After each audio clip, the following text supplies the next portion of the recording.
안녕하세요. 돌쇠 뉴스 시작합니다. 15일 겐다이 비즈니스에 올라온 칼럼인데요. 제목은 한국은 선진국인가? 자국 내에서 논란의 목소리가 나오는 까닭입니다. 전쟁으로 어려움을 겪고 있는 우크라이나에 대한 지원 문제에서 다른 선진국에 비해 부족한 지원을 한 한국 정부를 비판한 건데요.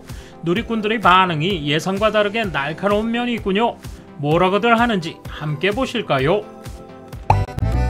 통 크신 구독, 좋아요.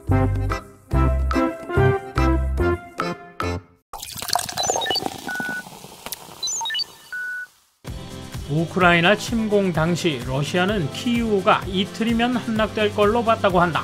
러시아 국영통신이 우크라이나는 돌아왔다고 썼지만 현실적으로는 돌아오기는커녕 많은 나라가 반러시아로 푸틴은 전 세계의 적이 됐다.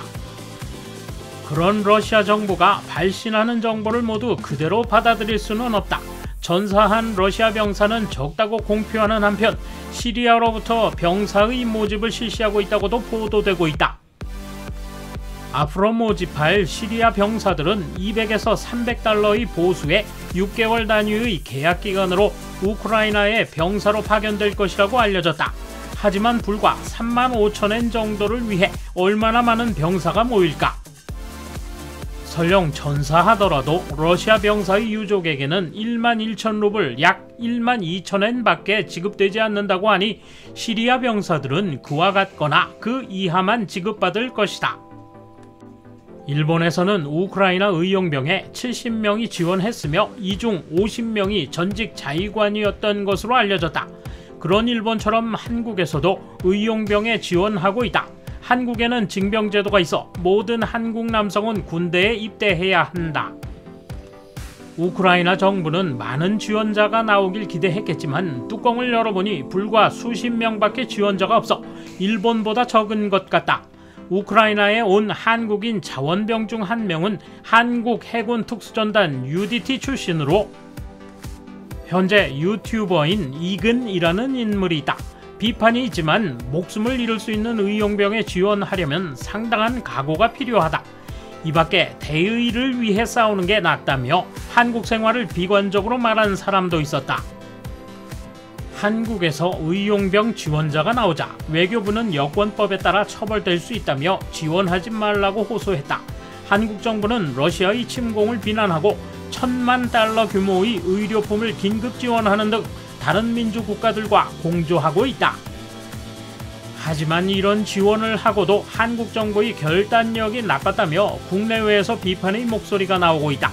기시다 총리도 결단을 내리기까지 매우 오랜 시간이 걸린다고 하지만 지금 한국 정부는 그 이상이라는 게 이유다. 실제로 한국 언론에선 명실상부한 G8이냐며 한국 정부의 늑장 대응을 문제 삼는 기사가 나오고 있다.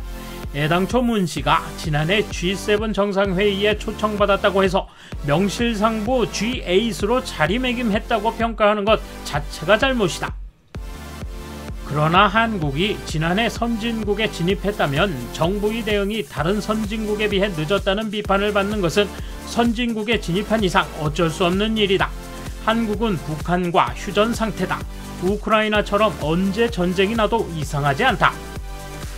뒤집어 보면 선진국 가운데 우크라이나가 처한 상황을 잘 이해하는 국가라는 얘기다. 그런데도 한국 정부가 우크라이나에 1,000만 달러를 지원하고 우리도 우크라이나에 지원했다고 자화자찬하는 태도를 보이자 비판도 나온다. 형편이 어려운 한국 정부엔 1,000만 달러는 큰 돈이었는지 모르겠지만 일본 정부는 2억 달러나 되는 거금을 지원하고 있다. 금액의 문제는 아니지만 일본 국민으로부터의 기부금 또한 40억엔을 훌쩍 넘고 있다. 이 숫자를 보고도 자화자찬하는 자국 정부가 부끄럽지 않은가 하는 말이 나올 만하다. 그러지 않아도 한국인들은 어이없다는 듯 현 정권을 비판했다. 그러나 그런 대통령을 선출한 것은 틀림없는 자국민이다. 한국 유권자들은 5년 전 그를 선출한 걸 반성해 이번에 5년 만의 정권 교체가 이루어졌을지도 모른다. 선거 때마다 반성을 게을리하지 않으면 한국은 같은 전철을 밟지 않고 국민이 대통령에게 어이없어 할 일도 없을 것이다.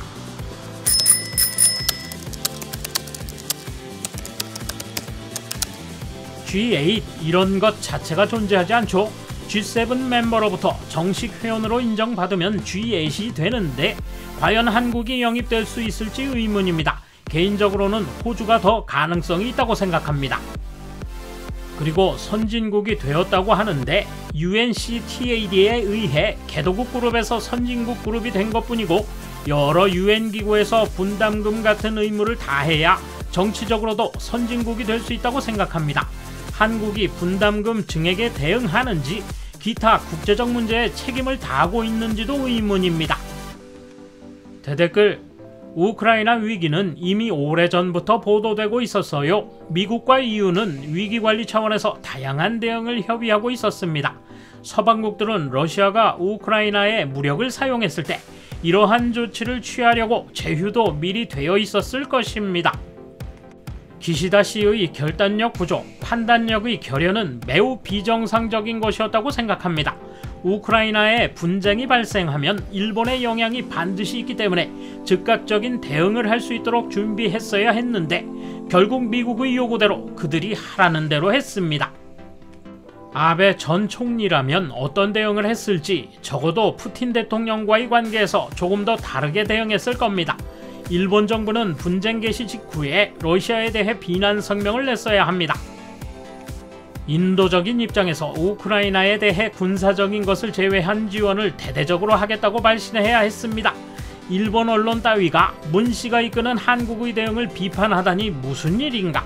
한심하게 한국처럼 일본이 대응한 걸 말하지도 못하면서 지난해 유엔이 한국을 개도국 그룹에서 선진국 그룹으로 올렸다고 발표했기 때문에 선진국인가? 라는 물음이 붙었을 것이다. 선진국 그룹이 된 일본과 비교해볼 때 국제공헌 차원에서 한국은 선진국이라고 할 수 있을 만큼 잘하고 있는지 앞으로 할 수 있을지 불안하고 불만스럽다는 기사다. 하긴 한국 정부가 우크라이나에 지원한 1,000만 달러는 적지만 지금 한국 경제 상황을 생각하면 안 하는 것보다는 적은 액수라도 하는 편이 나는 낫다고 생각한다. 그러나 우대 제도가 없어진 무역이나 선진국으로서 국제공헌 등 선진국으로서의 의무와 역할을 계속 다했으면 한다. 그만 개도국 그룹으로 되돌려줘는 빼고 선진국이란 고도의 공업화와 경제발전을 달성하고 공업화나 과학기술력에서 다른 나라보다 앞서 있으며 생활, 건강, 교육, 인프라, 인권보장 등의 수준이 높으며 정치적으로 자유롭고 안정된 국가를 말합니다. 한국은 물론이고 일본도 여기엔 속하지 않습니다. 우선 코로나 대응으로 잘 알 수 있습니다. 그리고 후쿠시마 원전 사고를 통해서도 잘 알게 되었습니다. 보도도 자유롭지 않다는 것, NHK처럼 시청료를 집집마다 강제 징수하고 있는 것을 예로 들 수 있습니다. 러시아로부터 공격당한 우크라이나는 어쨌든 한국의 용병 파병을 요구하지 않는다. 이 전쟁은 오래가지 않고 짧게 끝나는 전쟁이기 때문이다. 하지만 우크라이나에서 한국의 외환 지원을 부탁할 가능성은 많다고 본다.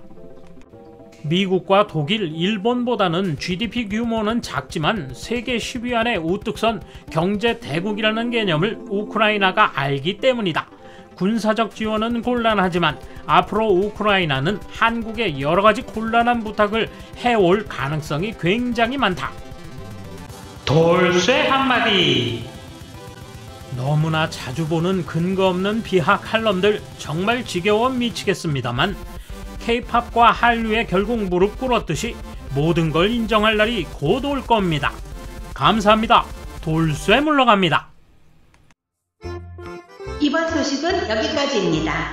시청해주셔서 감사합니다. 돌쇠처럼 우직하게, 마님처럼 화끈하게.